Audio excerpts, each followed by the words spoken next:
There we go.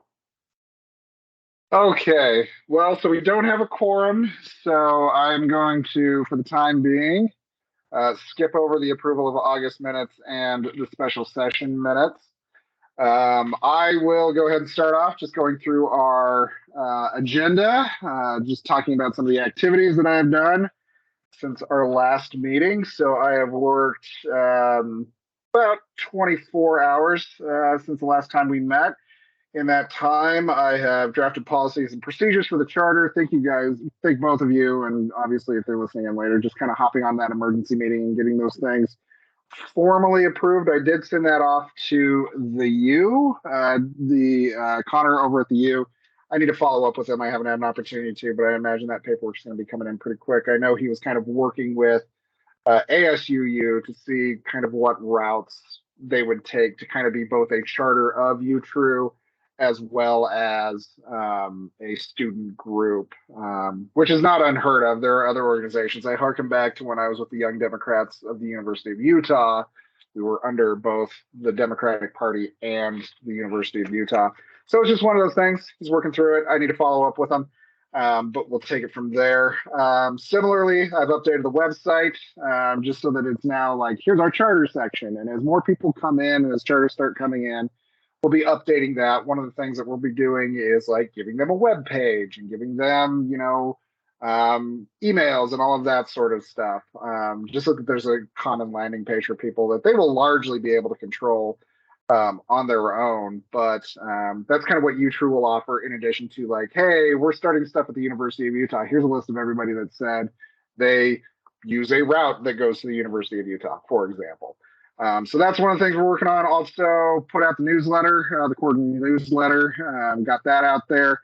I met with Provo Bike Walk actually. Oh, I think it was about a week ago at this point, a week and a half ago. Really good.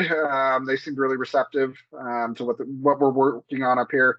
And actually, one of the speakers on Saturday also is coming from Provo Bike Walk from the Wasatch Front Regional Council. So nice little cross promotion. They also gave me a couple of organizations to reach out to, which I have, specifically the Utahns for Better Transit. I've sent an initial email out to them.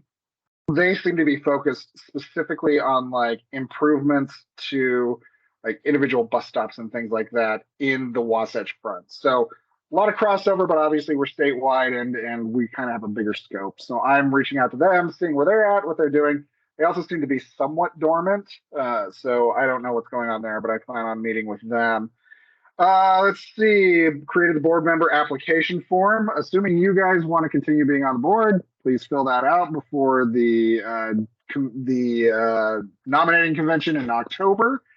Similarly, I finalized the speakers for our quarterly meeting. Mike, obviously, going to be one of them. UTA has given me like, here's 5 people that could possibly be doing it. So we'll see who specifically shows up, but they have committed. And then we do have the Wasatch Front Regional Council as well. So it should be a good event. Make sure you tell your friends. I've been trying to push it as much as I can through the official channels, but always appreciate it if you can tell people to hop on so that we have pretty good attendance. Let's see. And then finally, I did close the bike survey about a week and a half ago. I finally finished the data analysis on that today. And so I'm going to start preparing my report for that. I'll run it past you guys. If I can get it to before Saturday, I will also present it during that meeting. Otherwise, we'll just do a blast. And interesting results. Let me see if I can pull some of the stuff up really quick. I should have had that ready. Let me pull that up. So let me share this screen.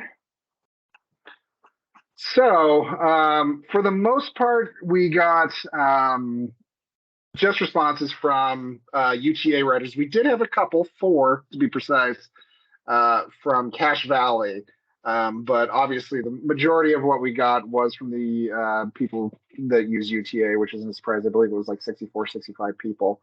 And so here's just kind of some of the breakdown. I need to make it look prettier, but what modes of transit do you use? Commuter rail, surprisingly high number. I wasn't quite expecting that. But obviously this is pretty much in line with what UTA reports as far as their actual what they report as ridership. So I think we did get a pretty good cross sample of riders. And then what days do you use transit? Obviously, most of it's weekday, though we did have a pretty good chunk of Saturday and Sunday. And so, and this is one of those things where they could click multiple things, so the numbers are higher. But what times do you use? Pretty even breakdown. You got your morning and your evening, or your morning and afternoon commuters, but a decent chunk of midday and later in the evening as well. And then once we start getting into the actual bike questions, do you use your bike as part of a regular transit? About 75% say yes. They either started using a bike, actually almost half have used a bike within the last year. And then another about quarter has been doing it for more than a year. And then what I found really interesting is just about only 10% of those that responded said, no, I'm not even interested in having a bike. So it looks like the trend is growing, and it looks like more people are even considering picking one up as they go. Change in ridership or a change in bike use, about down the line, 50-50 as far as, yeah, I've seen something, or no, I haven't noticed. So I think that that's really kind of dependent on, specific routes that people happen to be on. This one is an interesting one too. Even the people that aren't necessarily using bikes or have not seen an increase are, 2/3 are saying there's not enough space, which is kind of what we suspected. But now we have a little bit more information behind it. There's just not enough space for bikes on transit. No one's saying there's too much, at least of those that were surveyed. And then this one I also found was interesting. A large chunk of people, more than 50%, either do not know the rules or safety requirements, or only know it for certain modes of transit. So, for example, one of the more common ones was, I know how to do the bike rack on the bus, but I don't know how to do it on front runner, or it's not easy to do on tracks, or vice versa. It's really easy on tracks, but I don't know what to do when I get on the bus if it's full. So I found that one a little bit interesting. There's also, I want to jump in with one thing on that, because unfortunately UTA, when the new light rail vehicles launched in 2013, they applied the same terminology that they used on the older ones, which doesn't quite fit. Right. No. That's something that's a little bit confusing, because if you read the official tracks bike rules, there are things that don't apply to the low floor vehicles that are kind of confusing. Interesting. And that kind of confusion, in my opinion, will dissuade people from using it. So I found that one particularly interesting. Similarly, do I know how to safely secure a bike on transit? Little more than half, 51%, either do not know at all, or it depends on the type of transit. And then I started breaking down the comments into general kind of categories. Is it a cost reason why you're not? Is it an infrastructure issue, either outside of an agency? So like there's not enough bike lanes, right? So that wouldn't necessarily be UTA's fault.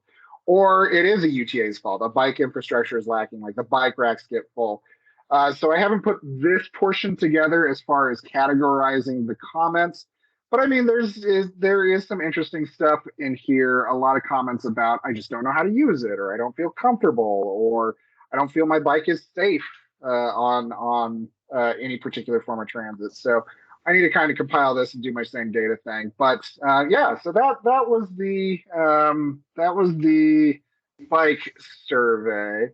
So yeah, good times. And that was about, you said 68 people, and we reached out mainly on social media. Correct. Yeah, so social media, email, that's how many we were able to get over the course of a month. So I mean, it's not a huge number, but it's actually higher than I expected. I was expecting around 50. So we'll continue to do that. The next one is going to be the Women on Transit survey. I will plan on releasing that probably next Monday, in conjunction with after our quarterly meeting. Let's see, what else did I go over? Okay, so coming up next, I actually have a meeting with UTA about the advocacy program I was trying to get pushed through UCare. We didn't get that one. I think I mentioned that last time. But UTA seems pretty receptive to that. I gave them a beefed up budget, so I'm going to be defending that next Wednesday. So that will be coming up. And then looks like, Mike, you're actually going to be joining me for the first meeting of the Wasatch Front Regional Council Community Members Meeting. I saw your email on that one as well, I think. Yes. Yeah. The one that I believe it's Nikki Navio who's running. Yeah. Yep. So that's going to be the following Tuesday, last Tuesday of the month. So I'll be attending that as well. And let's see, as far as the numbers, we had an increase of 28 Twitter followers and 14 members during this last period. So that is that. I still haven't received word from Chris that he is hopping on. So we will continue to press on. Okay, John, you're up next with the UCARE grant budget update. Yeah, so spoke to UCARE. We were invited at the University of Utah to submit a full proposal. That's due next Friday. Spoke with them about what they're looking for in terms of budget, in terms of other requirements. There seemed to be some flexibility. I initially put in for 20 or 22,000, and it seems like they can allow that to go up to about 30,000, which is good. Nice. That just means more people on vans and more people able to support. And in terms of the way they asked for a number of financial documents from the university and from the applicant group, and as well as as I discussed earlier before we recorded, whether or not UTRU would be a co-applicant, as I'd written UTRU into the letter of intent. And they said that the easiest thing would be for the university to be the primary recipient of the funds. There's no overhead involved in this, so I've already spoken to the budget office here, so I won't lose a third or half the budget to overhead, which is great. And so once we have the funds, then likely UTRU would have to work with the administration and finance group at the Department of Anesthesiology in order to become a subcontractor of some kind. And so we'd have to figure that out as it goes forward. And I'd written in, I think, $2,000 for UTRU for educational activities. So it was based around education, or kind of the money for the planned advocacy toolkit. And so that would be added on as something that would be an educational material for all the participants. And so, if that sounds like a reasonable amount, I think at, $40 or $50 an hour or whatever, it's something like 40 hours worth of work, 30 hours worth of work, something along those lines. And so if that seems like a reasonable amount, I'm happy to put that in. We can also have follow-up discussions as I flush out the budget next week. So Curtis, Mike, do you guys think that's reasonable in terms of what we're looking for? Yeah, no, personally, I think that works pretty well. And so we can work with that. $2,000 can go a long way in crafting that material. Mike, do you have anything to add? Not to that. Okay. Great. And that's great, because that enables UTRU to build that material, which can be used for other purposes as well. That's exactly my thought. Yeah. And then it keeps my budget relatively intact as well, and so that we can reach more people in the van pool. So that's great. This follows under the aegis of environmental, or the NIH is calling this type of research climate mitigation with health co-benefits.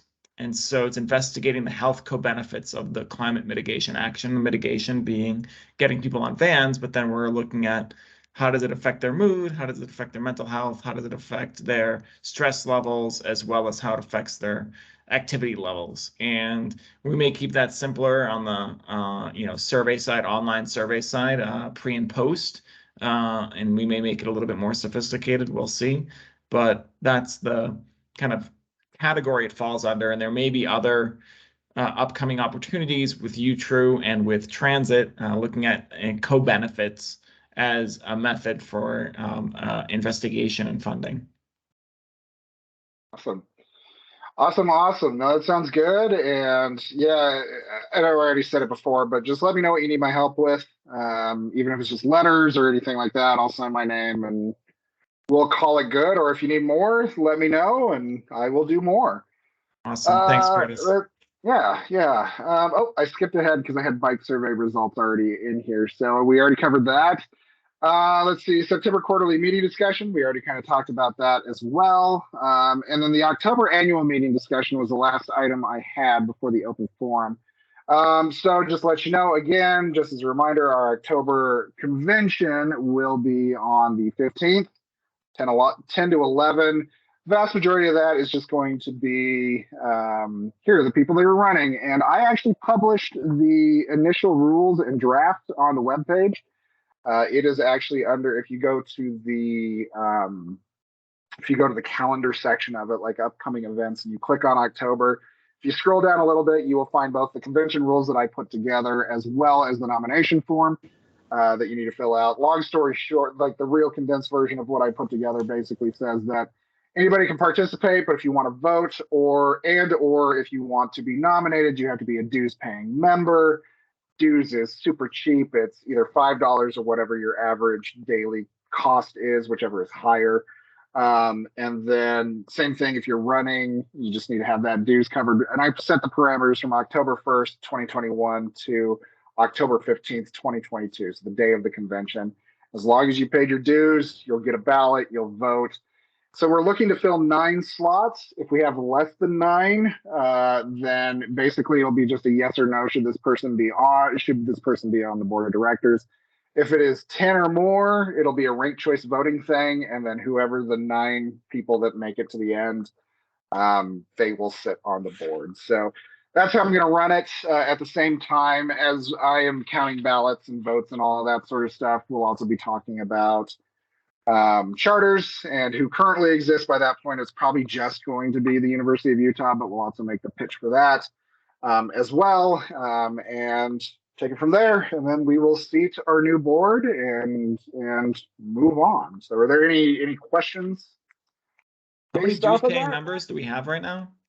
You know, I actually don't know. I need to pull that up. It's not terribly big, I can tell you that, but we also haven't pushed it very hard. We were mostly just trying to get people back after we lost a lot of data. So now it's more of the, okay, you guys, you can show up, you can do things, but if you actually want to vote, we at least need $5 from you. I don't think that that's a very high barrier, even for people that might have a disability or anything like that, or that are lower income. If there is truly a need, I'm sure we can make an exception, but yeah, I'll ask, and we'll even make a pitch right at the start of like, hey, we need to get your dues.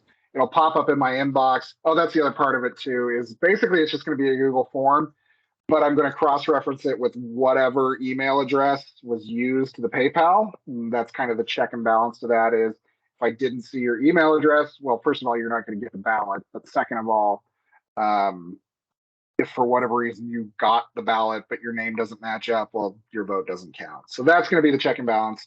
And then it's depending on the scenario, either if it's more than 9, then I just have to do a little bit more time. If it's less, then I just run my numbers and say, yep, everybody said it's good, or oh, this one person didn't get a majority of who should be seated, and so they're not on. We'll just figure it out from there. So that's the plan for the convention. There, we will have another board meeting before that, the week or the Thursday before that, so we can always talk about it more. But yeah, that should be it as far as our agenda. Yeah, both Randy's on a plane right now, and Austin got pulled into a meeting last minute, and I don't know where Chris is. He's pretty good about following up on this stuff, so I'm not sure. Yeah. But does anybody have anything else that they'd like to add? I've got a few things to add. Sure. One, last night was Salt Lake City Planning Commission meeting, and couple interesting things. One hilarious thing that I want to mention just because it's hilarious is we learned from one of our fellow commissioners that there's actually a couple in Salt Lake City who watch Planning Commission meeting as their date night. And Wow. and they actually Good for them. they actually emailed into city staff during the meeting and said, yes, we're watching again tonight. We're watching right now. You got your Merlot and your right. Little And candles. Yeah, setting the mood. Well, another thing that's also not so related, but like I was elected vice chair of the planning commission last night, so I'll be serving in that capacity for the next year. The one thing that did come up that has a direct bearing on transit is that we had a work session with a developer of the hardware block, which is the block that's immediately east of the North Temple front runner station, and they are developing the big parking lot that's empty there. Okay. And we were able to give them some good feedback, some things that they didn't quite realize. Like they got most of the things right on their initial design, and they recognize that there is a huge need to have some type of retail that transit riders can use there. The problem is in their plan, they put that on their northwest corner, which is half a block north of the southern access point to the front runner platform. And we told them they really need to put something in the southwest corner to not only be able to give access to that retail to the transit riders, but also to activate that area better so that it gives people that are crossing under the viaduct and along the path that connects along North Temple over to 400 West, something to activate it. So one thing in the design that's really interesting is that they are planning on putting some type of a bike storage facility, public bike storage facility, nice, down towards that corner, which would be really great. So yeah, that was really interesting to see, one, that's finally going to get developed, and that just really happy that they did that work session so that we could give them some advice on what to put in their design. So yeah, that's Planning Commission. I also attended the Utah Pedestrian Summit yesterday, and it of course is still sponsored by UDOT, and I feel like I don't want to, since we're recording, I don't want to say too many mean things about UDOT, but it's great that they do it. There is still a little bit too much, I think, victim blaming in their safety messages and not enough on really wanting to put the onus on drivers. But overall, it was a really good experience. We had a really good keynote speaker, Dan Burden, who has been doing, well, he's kind of the guy that invented the sidewalk audit. And which basically walking around your neighborhood and looking at what the issues are, and carrying a tape measure with you so you can actually measure how wide the sidewalks are and how wide the travel lanes are for cars. And so it was a really good thing. And I was on one of the walking tours with him.